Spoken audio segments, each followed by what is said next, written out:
Hello everybody, Chidi here. Today I'm doing a very funny video. I did a little bit of a workout. I'm driving home. It's very hot day and I'm not running the AC in my car because I like the sweat to just help me detoxify, take out toxins from my system. But you see, the sweating, the humidity, the hot air, it just made me think about Nigeria, you know. Why does it make me think about Nigeria? Because this is how the weather is back home, and especially when in Nigeria, I also give me 1 second. I'm just trying to. So I got to get to somewhere before I go home, so I'm just putting the GPS so I don't miss my way. All right, so what I'm trying to say is that back home is hot and it's humid and it's sweaty, and people have to, especially when you're walking really hard, people are walking up and down the street, people are walking in the side. I used to do construction too back home, so I know how hot it could get, and we're out there walking in the sun. A lot of young people have to do what they have to do to survive back home, and it just made me do this video because I saw a friend of mine, I'm not going to mention name, well, his name is Ralph, but he was talking about a convention that's being organized by some church leaders, and I wouldn't even go into that. I'm not going to mention names of the men of God who are organizing that convention, but you see, he made some points. He made some very valid points that made me try to do this video. I don't try to talk about men of God or the church. I'm also a minister myself. So you got to be very careful when you talk about things of God. But you know what? The truth is the truth. This conference, and these are very, very powerful men of God. The conference is supposed to be talking about teaching leaders how to increase church growth. You know, and this, my friend who did that video, he was trying to say, should we be teaching them how to increase the number of membership of the church, you know, teaching them secrets of how to grow the church, or should we be teaching them secrets of how to become self-reliant, secrets of how to become, you know, how to become self-sufficient, how to increase their skills, how to develop themselves. And it made me thinking, because a lot of youths, I'm almost like repeating what he said, but when you come to think about it, a lot of young Nigerians are suffering.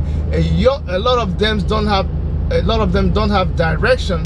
A lot of them don't know how to get themselves out of the situation that they find themselves in as a result of the situation of things in the country. So, and there are, according to him, there are so many churches already. There are so many people in the churches. There are members all over the place. And what they need is someone to show them the way to go.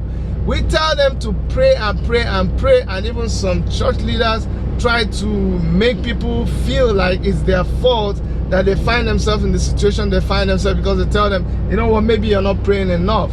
That's not really the truth, because people are praying enough, people are fasting, people are doing what they're supposed to do. And before I go on, I'd like to let you know that my camera is secured on my windshield. You know, it has nothing to do with my hands. I'm not holding the camera. I'm not looking straight in the camera. I'm looking straight ahead and driving. So don't worry about it, because a lot of you are worried about whenever I'm doing video and there's a camera looking at me. It's nothing. So please do not be disturbed about it. And if you're worried about why I'm sweating because I don't want to put the AC. I did a little bit of workout, so I want the sweat. I don't want it to dry. I wanted the sweat to continue. All right.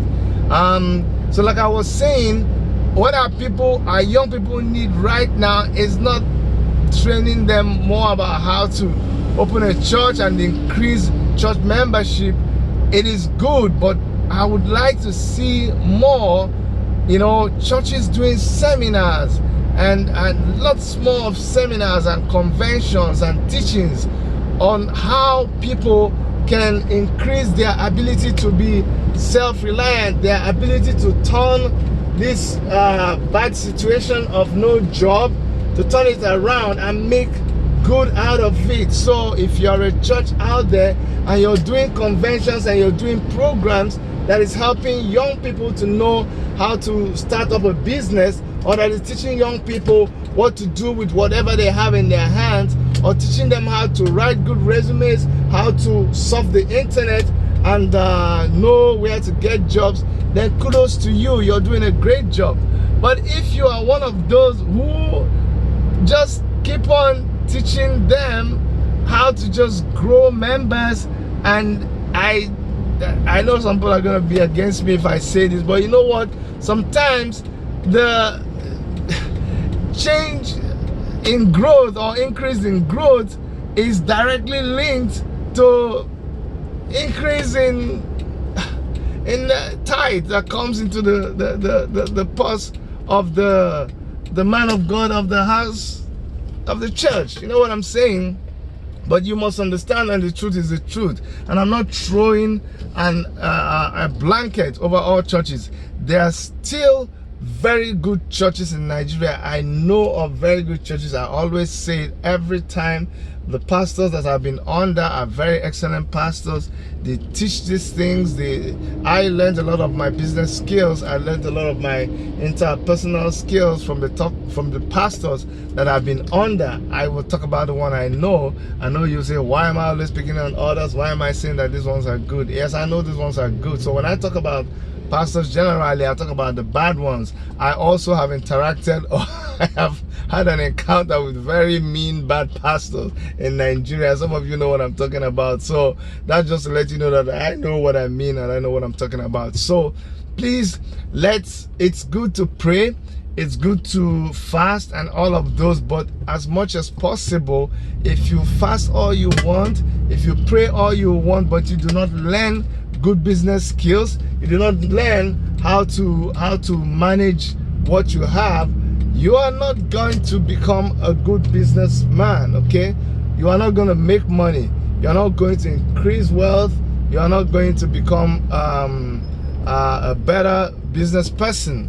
So whatever you do, it is important that we learn how to become good business people. We learn how to acquire skills that will make us excel in life. So more of acquiring skills and less of praying. Of course, we can never get tired of praying, but God is not such a very hard God that you have to pray for a very, very long time. God is willing to hear your prayer, so you don't even have to pray so much. All right, you just have to do. In fact, start doing the things that you've learned in the Bible. Even just studying the Bible, there's so much skills that are hidden in the words of the Bible that you don't have to like keep breaking your head or fasting or even attending so many seminars and conventions to know what to do. You just study the Bible, and if you do the right thing, let me tell you something. If your church, even if you're starting a new church and you're a new minister, a new pastor starting a church, if you do the right thing, members will come. I'm telling you, if you do the right thing, if you say the right thing, if you minister to people, members will come. So this has been Chidi today, reaching you from Worship Media Car Studio from Toronto, Canada. If you have not subscribed to our YouTube channel, make sure you do so. Make sure you click on the notification bell. Make sure you leave us a comment,